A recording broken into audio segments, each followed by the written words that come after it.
Hello girls, you are welcome to our history class.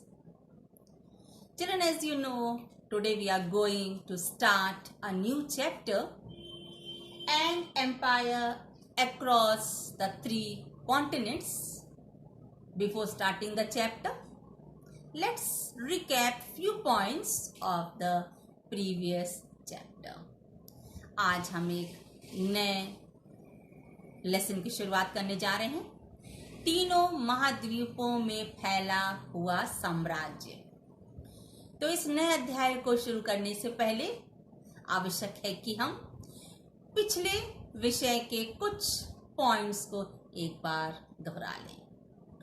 Children, you were explained in the previous chapter about the different civilizations which flourished on the banks of different rivers.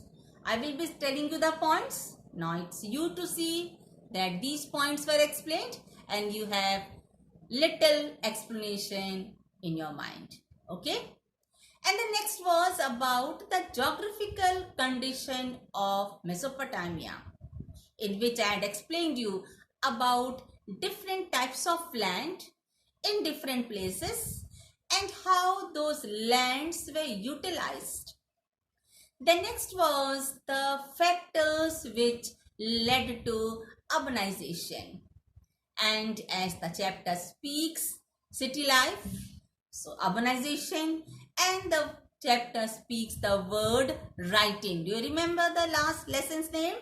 Writing and city life. याद है लेखन कला और शहरी जीवन? तो शहरी जीवन के परिप्रेक्ष्य में आपको मैंने समझाया था कि किन कारकों से किसी एक स्थान को हम शहर शब्द की उपमा देते हैं। क्या ऐसा था मेसोपोटामिया में? इसका वर्णन आपको पीछे अध्याय में किया जा चुका है। You are also explained that how writing helped in Mesopotamian civilization because the written sources which were available tells us about the past and it guides the future.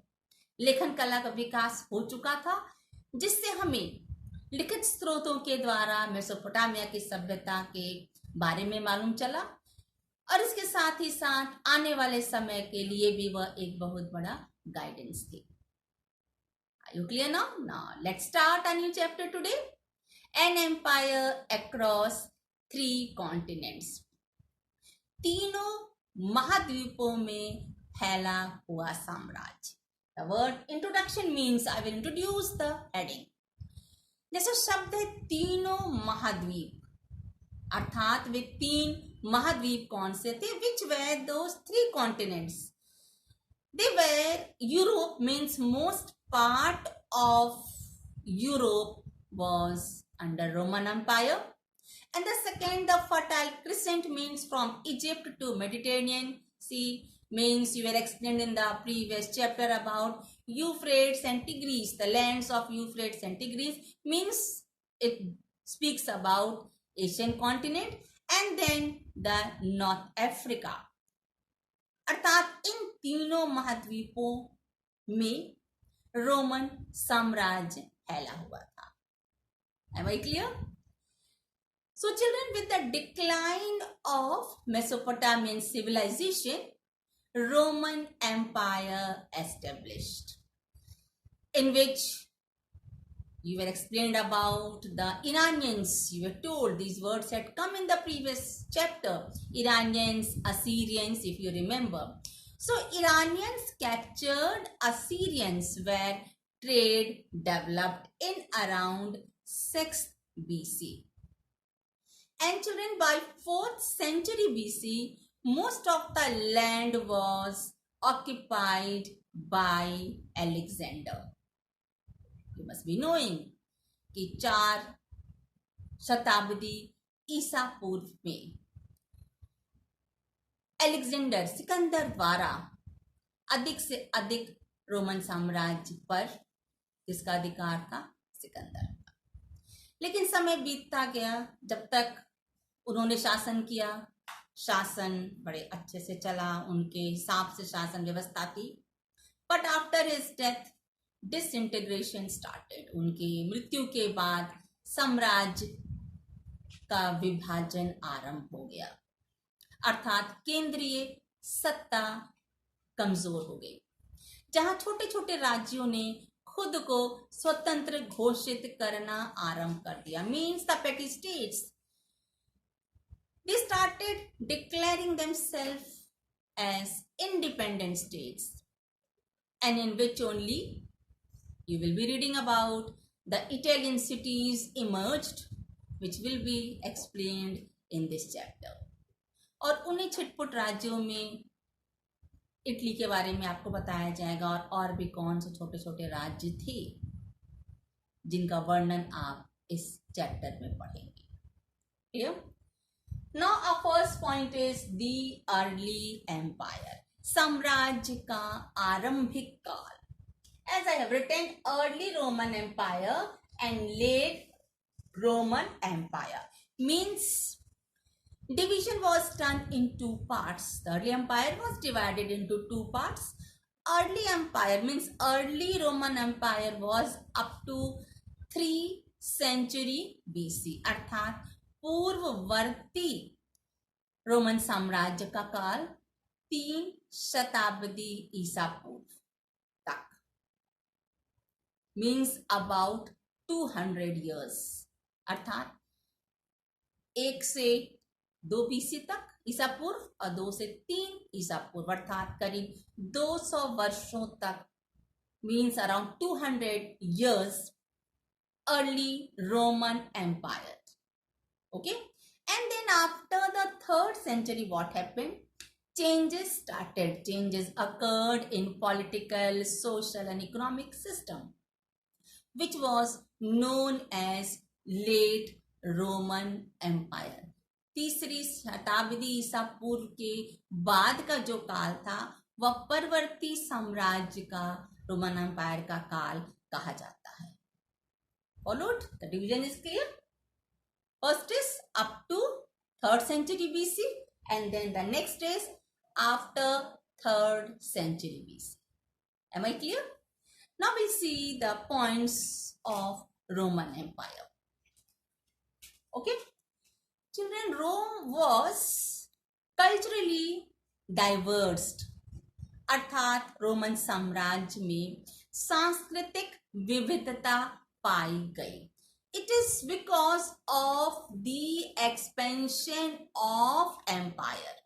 Roman साम्राज्य में इस प्रकार की सांस्कृतिक विविधता इसलिए पाई गई क्योंकि रोमन साम्राज्य दूर देशों तक फैला हुआ था. It was an expanded empire. And because the empire was expanded, people of different cultures lived together. क्योंकि रोमन साम्राज्य विस्तृत था इसलिए अलग अलग देशों के लोग एक साथ एक अंडर कंट्रोल पॉलिटिकल सिस्टम के रहते थे जहां सांस्कृतिक विविधता थी. But still children, it had common system of governance. इसके बाद भी सामान्य प्रशासनिक व्यवस्था थी. You know this word, common system of governance? Don't we have this same system in our country? क्या हमारे यहाँ यही व्यवस्था नहीं है बच्चों? है बेटा, it is. We can take the example of our country, which is known for its unity in diversity, is one of the characteristics of our Indian culture. आप जानती हैं कि भारतीय संस्कृति की एक महत्वपूर्ण विशेषता क्या है? विविधता में एकता. Means we have got different people of different appearance, different skill, and you can say different language, and they follow different religions, different religious rituals are followed, but still we are one because of common system of governance, and that is because of our Indian Constitution. क्योंकि इतनी विविधताओं के बाद भी हमारे भारतीय संविधान में एक समान व्यवस्था है जिससे एक समान प्रशासनिक व्यवस्था संचालित होती है. And this same system was in Rome also. Clear? Because there are also people of different cultures were staying together. So because of common system of governance, they too had the characteristics of unity in diversity. But children, it is little different from the governance of Iran, because there in Iran, no such unity in diversity is noticed, because there most of the people, they are of the same religion, same culture. So this characteristic is not a characteristic of Iranian culture. Then comes the third is Latin and Greek were the languages of Roman administration. अर्थात जो रोम की प्रशासनिक व्यवस्था थी, जहां सरकारी कामकाज होते थे, वो दो भाषाओं में थे, लैटिन और ग्रीक. ग्रीक मीन्स यूनानी. Why? Means these two were the official languages. Be very clear that people were there of different cultures, but Greek and Latin was the official language. आ रहा है समझ में? हर संस्कृति के रहने वाले वहां लोग थे, मानने वाले लोग थे, लेकिन कामकाज की भाषा, जो सरकारी कामकाज थे, एडमिनिस्ट्रेटिव अफेयर्स थे, उन्हें दो भाषाओं में उनसे काम करते थे. एक था ग्रीक और एक था Latin. Because this work the administrative officials were from these two places. Means eastern upper class was for the people who used to speak Greek, and western upper class people used to they used to speak in Latin. अर्थात पूर्वी और पश्चिमी दो direction से वहां लोग थे. अर्थात ये जो उच्च वर्ग था, इन्हीं दो भाषाओं का प्रयोग करता था, और यही दो भाषाओं की प्रयोग करने वाले एडमिनिस्ट्रेटिव अथॉरिटीज थे. I hope you are getting my point. इसीलिए इन दोनों भाषाओं में सरकारी कामकाज और the official work was done in these two languages. Got the point? I hope सो.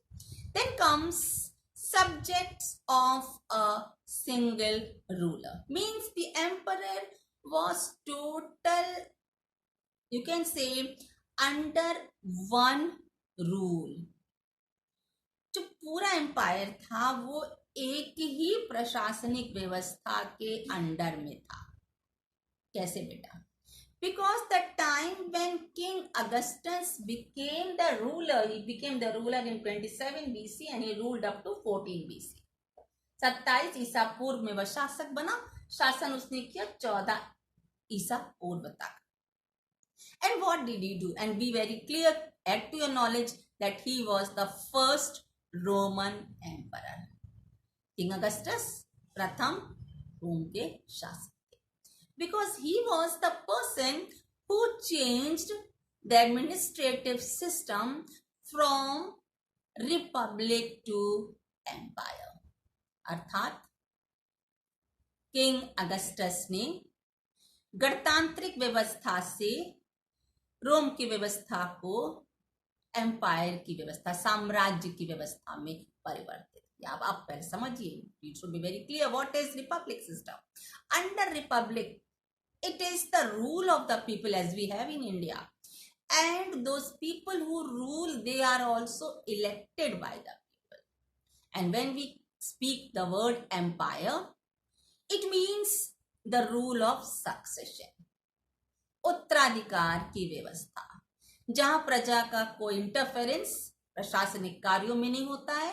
उन्हें कर देना पड़ता है, उससे अधिक उनका कोई अधिकार नहीं है. लेकिन आप और हम, जहां हमारी यहाँ व्यवस्था गणतांत्रिक व्यवस्था है, वहां हमें अधिकार है प्रशासनिक कार्यों की जानकारी की. अर्थात हमारे प्रशासनिक गतिविधियों में पारदर्शिता है. So you are clear? King Augustus changed republic into empire.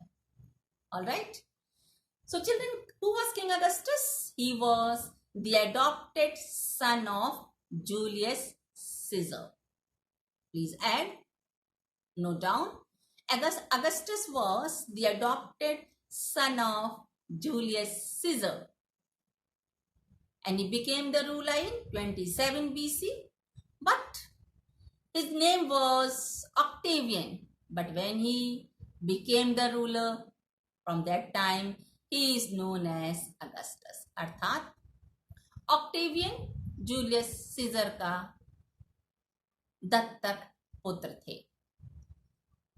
राजा बनने के बाद उन्हें अगस्टस के नाम से जाना गया। Alright, one more point children, pre-Augustus period means king Augustine के शासन काल के पहले जो रोमन साम्राज्य का शासन काल था उसे प्री अगस्टस पीरियड कहते हैं, जब रिपब्लिक था रोमन। लेकिन पोस्ट अगस्टस पीरियड में जब अगस्टस का शासन काल आया, राजा अगस्तुस का जब शासन काल आया, तो उसे एम्पायर या साम्राज्य कहा जाने लगा। अब दोनों का अंतर मैंने आपको अभी स्पष्ट किया है। But in the earlier in the name of republic, it's not that as we have, जैसे आज हमारे यहाँ जो सिस्टम है रिपब्लिक का, जहाँ we are the people who elect our people according to universal adult franchise। आज हम अपने प्रतिनिधियों को वयस्क मताधिकार के आधार पर अपने प्रतिनिधियों का हम चयन करते हैं। पहले ऐसा नहीं था, it was not the same in that time. That time there were elites who used to rule and they were known as Senate. Senate means a group of nobles. Means they can be the landlords, they can be the upper class people, or some you can say elderly people.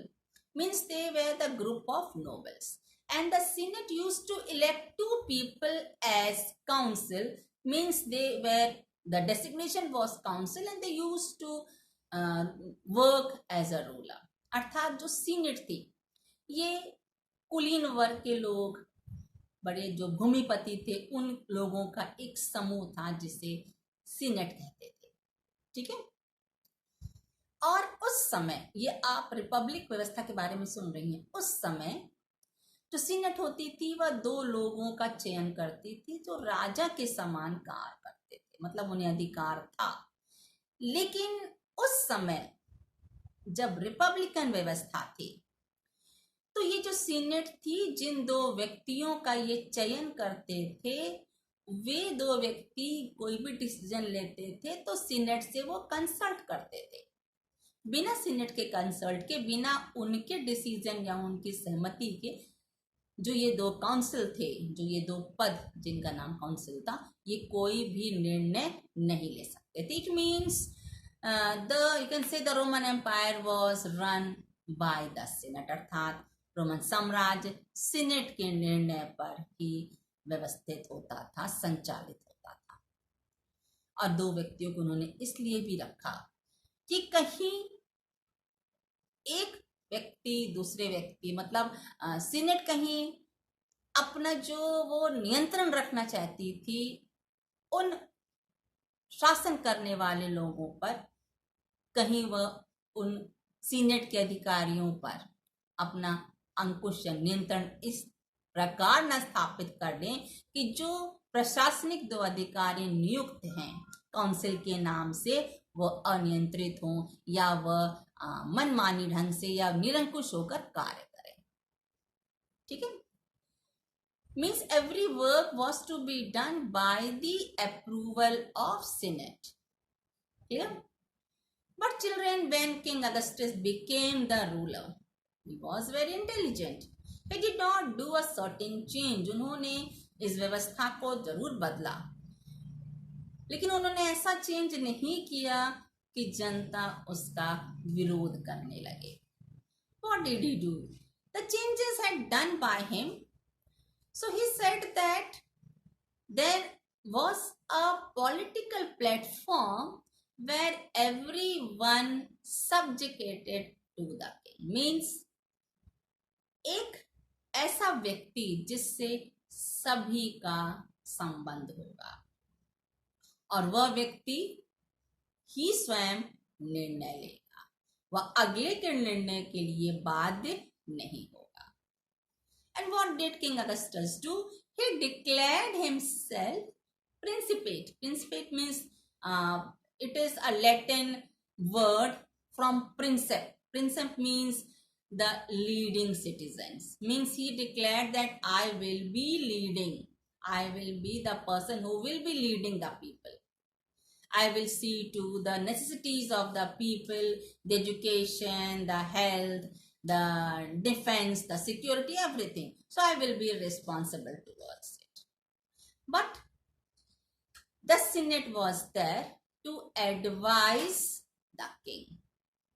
Means Senate will advise the Principate. As we have the parliament. Means our parliamentarians, they have the right to coordinate with the king. And the king, no sorry, I'm very sorry, with the prime minister. आज भी हमारी संसद है, जो हमारे सांसद हैं केंद्रीय स्तर पर, उनमें और प्रधानमंत्री में सामंजस्य रहता है। वे एक दूसरे के विरोधी नहीं होते, लेकिन वे प्रधानमंत्री को किसी भी निर्णय उनके अनुसार लिए गए निर्णय को मानने के लिए बाध्य नहीं कर सकते। अंतिम निर्णय प्रधानमंत्री का होता है। Clear? So at that time same that the body which controlled Rome earlier when it was a republic was consisted of aristocrats. Means ये सिनेट जैसे आपको मैंने बताया, इसमें कुलीन वर्ग के लोग थे, अपर क्लास के लोग थे, the landlords were there. But during the time of Augustus, it did not have the power to keep control on the king as he is forced to listen to their decision. ऐसा अधिकार senate को नहीं था कि जो भी senate निर्णय ले वह किंग अगस्टस को मानने के लिए बाध्य होगा। वह स्वयं निर्णय लेने का अधिकारी था। Clear? So you can say the Roman Empire, the main centers of Roman Empire, first was the emperor and the second was the Senate. Now we'll see to the third, army, सेना। अब Roman empire में सेना के बारे में आप पढ़ेंगे। चलिए next to the emperor and the Senate, the other institution was army. Roman साम्राज्य में राजा, उसके बाद सेनेट और तीसरी महत्वपूर्ण शक्ति क्या थी? आर्मी, सेना की, which we will see in different points. Okay, powerful centers of Rome. First was the king, the emperor. Second was senate, and the third was army. Now you are supposed to note down the points also when I explain. Now we'll see about the army. Then first is children that Romans had paid professional army. Means regularly they were paid. Before this, no other empires had such standstill army. Means they did not maintain such army. They did not maintain permanent army. Or you can say all weathers army.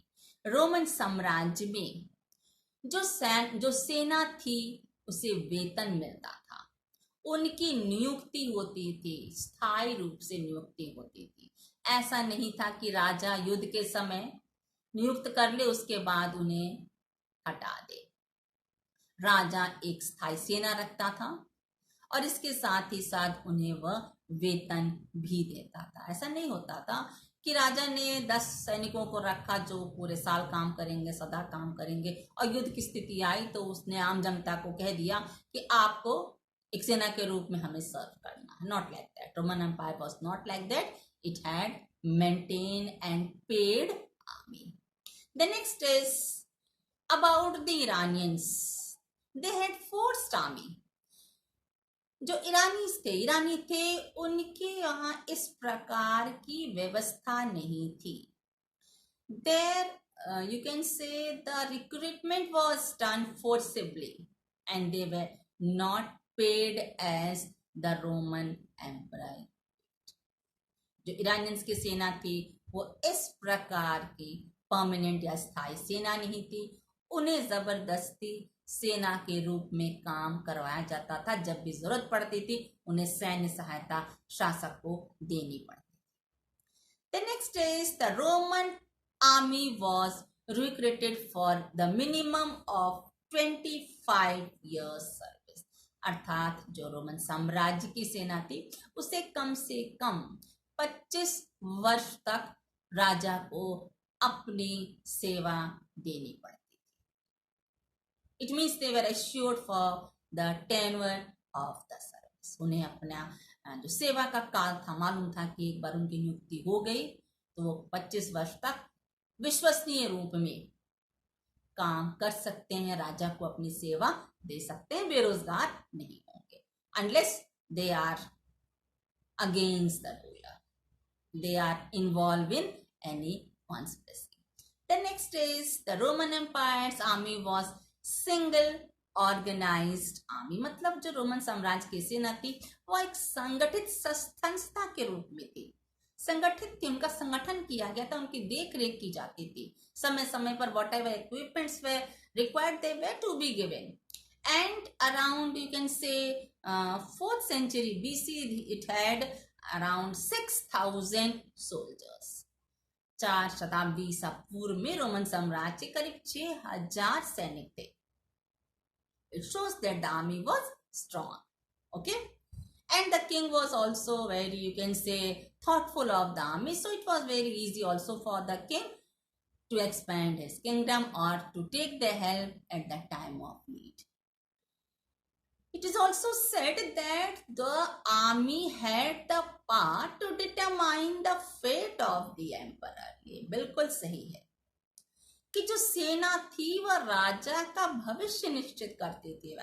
You should be very clear. यदि सेना विश्वसनीय नहीं हुई तो राजा अपने साम्राज्य का विस्तार नहीं कर सकता है. सेनापति को, उनकी पूरी सेना को राजा के साथ विश्वसनीय होना आवश्यक है. Example, if Mirzafar, the chief commander of Sirajud-Dowla, if he would not have ditched Sirajud-Dowla, the Nawab of Bengal would not have lost the Battle of Plassey. उदाहरण है, आप लिख सकती हैं. यदि सिराजुद्दौला के नवाब मिर्जाफर ने सिराजुद्दौला के साथ विश्वासघात ना किया होता, अंग्रेजों के दिए हुए लालच में ना पड़ा होता, तो शायद प्लासी के युद्ध में भारतीय नवाब सिराजुद्दौला की पराजय नहीं होती और शायद हमारे भारत का इतिहास कुछ और होता. So it is must that the people, the soldiers should be very faithful for their king. Should be clear to you also that the army also decides the fate of the emperor. सेना राजा के भाग्य को भी निर्धारित करती है, बदल सकती है या बना सकती है. Okay? And the thing is that the success of individual emperor depends on the control of army.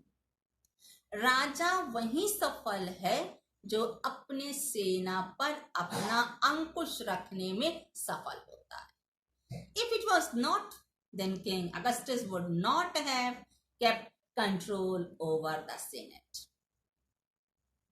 Because King Augustus was supported by the army, so he was able to keep control over the Senate also. King Augustus अपने सेना पर नियंत्रण रखने में सफल थे, समर्थ थे, इसीलिए वे सीनेट पर भी नियंत्रण रखने में सफल हुए. Getting the point? Then comes divide in army results in civil wars. Means यदि सेना में विभाजन हुआ, मतों में अंतर विरोध हुआ तो गृह युद्ध छिड़ने की संभावनाएं बढ़ जाती हैं, क्योंकि क्या होता है, लोग अलग अलग मतों को लेकर अलग अलग लोगों का समर्थन करते हैं। परिणाम क्या होता है, it results into civil wars, अपने ही घर में विवाद शुरू होता है और वह युद्ध के रूप में बदल जाता है। Example is same of Mir Jafar and Sirajuddaulah. Clear? Then comes succession to the throne was based on family descent, means उत्तराधिकार का जो अधिकार था वह परिवार पर ही निर्धारित था, अर्थात पिता के बाद पुत्र ही उत्तराधिकारी होगा। यदि पुत्र नहीं है तो दत्तक पुत्र अधिकारी होगा। इफ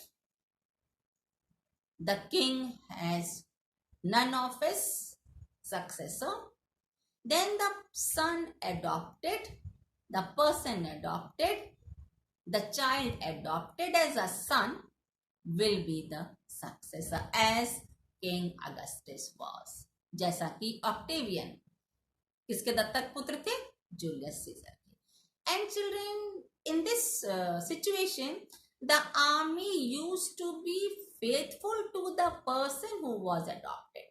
ऐसी स्थिति में सेना उस गोद लिए हुए पुत्र के साथ भी वही विश्वसनीयता रखती थी जो वह राजा के साथ रखती थी, जैसा कि सेना ने इसके साथ रखा, किंग अगस्टस के साथ, जो जूलियस सीजर के दत्तक पुत्र थे।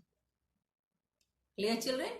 So there are more points in the same context which you will hear in the next session.